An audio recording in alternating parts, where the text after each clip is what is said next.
Hey everybody, it's Sean here bringing you another how-to video.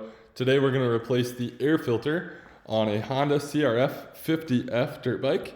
This is going to apply to the 2000 and newer Honda CRF50F. This happens to be a 2020 model, but they are all the same. Heck, this video might even apply to the XR50 motorcycle as well. So let's take a look at what we're going to need.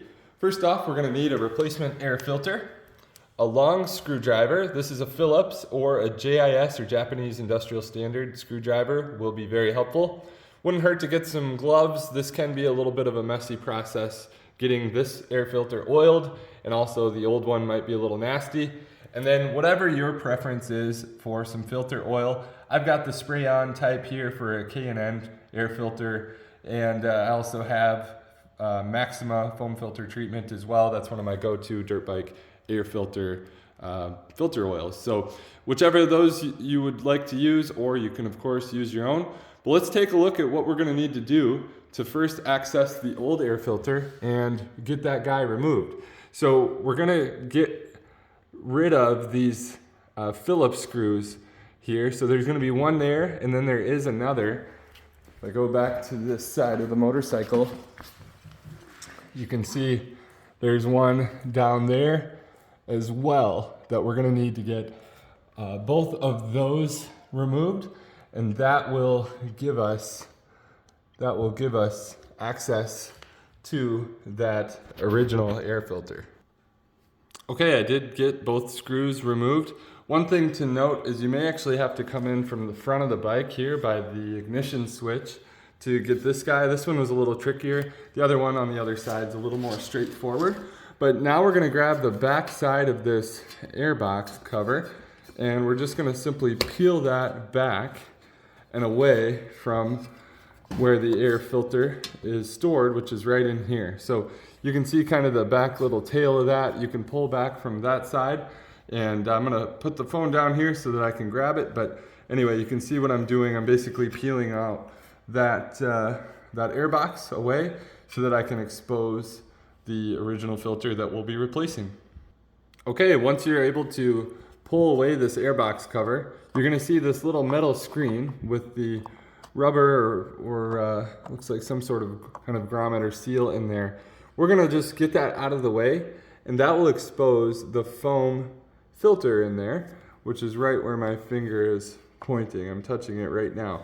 So once you have the cover and the screen pulled back, you can remove that original filter just to get it out, and hopefully yours is in decent shape. I have seen them bad enough before that they come out in pieces.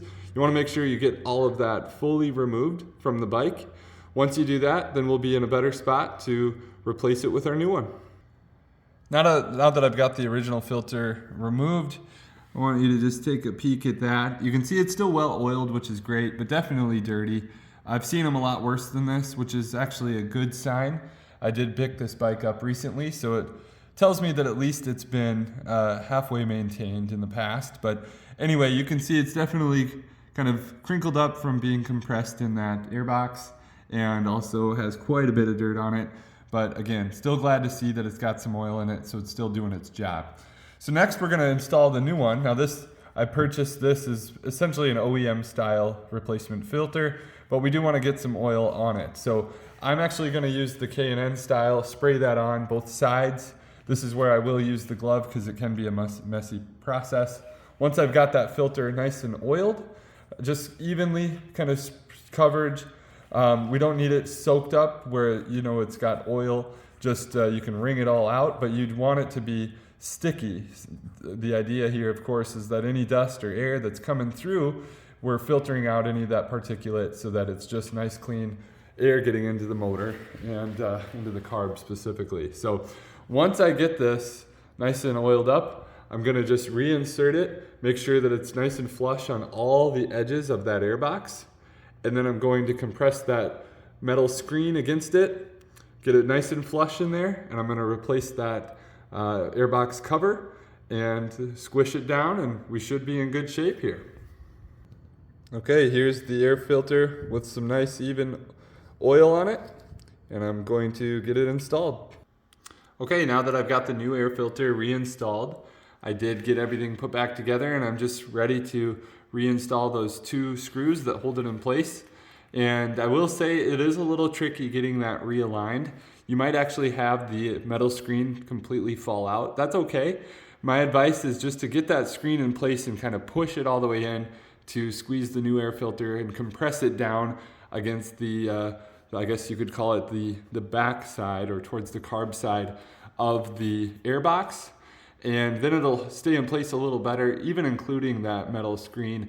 And then you can get these edges lined back up. But now we're gonna go ahead and get our 2 screws reinstalled, and we have knocked out the air filter replacement process. So thanks again for watching, everybody. I hope I could help somebody out. If it did, please like and subscribe, and I'll keep these how-to videos coming. Thanks. Have a blessed day.